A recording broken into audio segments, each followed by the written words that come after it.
All right, let's talk pedals. Because if you're upgrading your sim racing rig, there's a very high chance you're about to spend money on the wrong thing. And most people do. Pedals are the most important part of your setup. More important than your wheel, more important than your screen. And yet, they're still the most misunderstood piece of sim racing hardware. A quick side note before we start, the link for the pedals I mentioned is in the description. It helps support the channel, so if you use it, I get a small commission at no extra cost to you, and I always make sure the link is updated. Now, choosing pedals today can feel overwhelming. Prices range from cheap entry-level sets to pedals that cost more than an entire rig.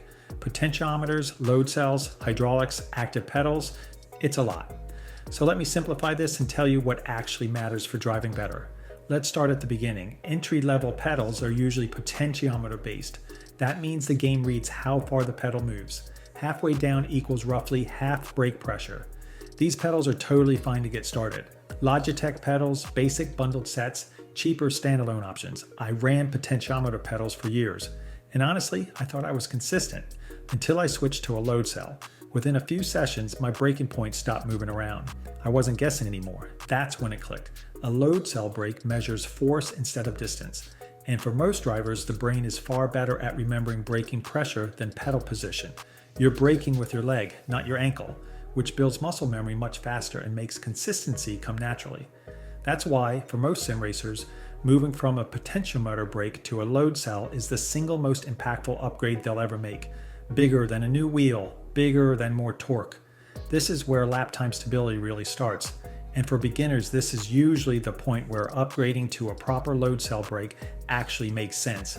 One of the most common and sensible ways to enter this category is with something like the Fanatec CSL pedals paired with the load cell kit. Solid construction, proper adjustability, and a brake that teaches you how to brake correctly. You can even start with the basic pedals and add the load cell later, which is huge if you're upgrading in stages. If you're on PC or console and planning to stay in the Fanatec ecosystem, this is a very safe recommendation. You're not just buying pedals, you're buying a long-term upgrade path. There are alternatives like the Thrustmaster TLCM, which also offer excellent load cell performance and good value. But ecosystem, support, and expandability still matter, and that's where Fanatec often has the edge. Now, if you're ready to step into the mid-range, this is where pedals start feeling personal. Better materials, more adjustability, better brake progression.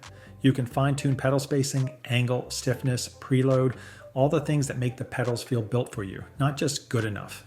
Fanatec's Club Sport V3 pedals live right here. I've spent a lot of time on them. With the performance brake kit installed, which I consider essential, they deliver a solid, confidence-inspiring load cell experience.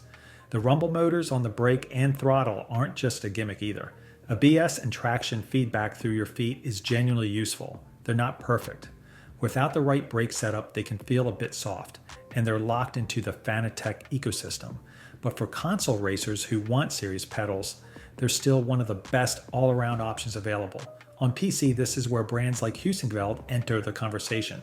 Pedals like the Sprints are widely considered the sweet spot for serious sim racers.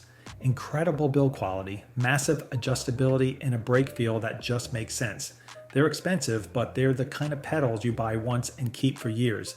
Now let's talk high-end, and this is where expectations need to be realistic. Hydraulic pedals and premium load cell-based systems focus more on realism, immersion, and mechanical feel than raw performance gains. Yes, they feel amazing. Yes, they're beautifully engineered, but the gains aren't instant. Pedals like Husingveld Ultimate Plus or SimTag hydraulic sets deliver extremely stiff race car-like braking, short travel, huge force capability, zero flex. These aren't plug and play and instantly faster products. The gains come over time through feel and confidence, not lap time magic. They also demand a solid cockpit and time to adapt. This is enthusiast territory. At the very top, you've got active pedals. SimuCube, active pedal, Moses active brake solutions, motors inside the pedal, software controlled resistance, ABS simulation, vibration, dynamic profiles. This is currently the ceiling in terms of sim racing pedal technology. It's also extremely expensive and PC only. One pedal can cost as much as an entire high-end pedal set. Incredible tech, but unless you're an esports pro looking for the final 0.1%, absolutely not required to be fast. So here's the honest takeaway. If you're a beginner or intermediate sim racer today, your priority should be a load cell brake. Don't chase hydraulics, don't chase hype. Chase consistency. If you're on a budget, the Fanatec CSL pedals with the load cell remain one of the smartest buys you can make. If you're deeper into the ecosystem, the V3s with the right brake setup are still very relevant. On PC, mid-range pedals like Husing Belt Sprints are the sweet spot for serious racing. Spend your money where it actually matters. Comfort, consistency, adjustability. Because lap time doesn't come from hype, it comes from confidence.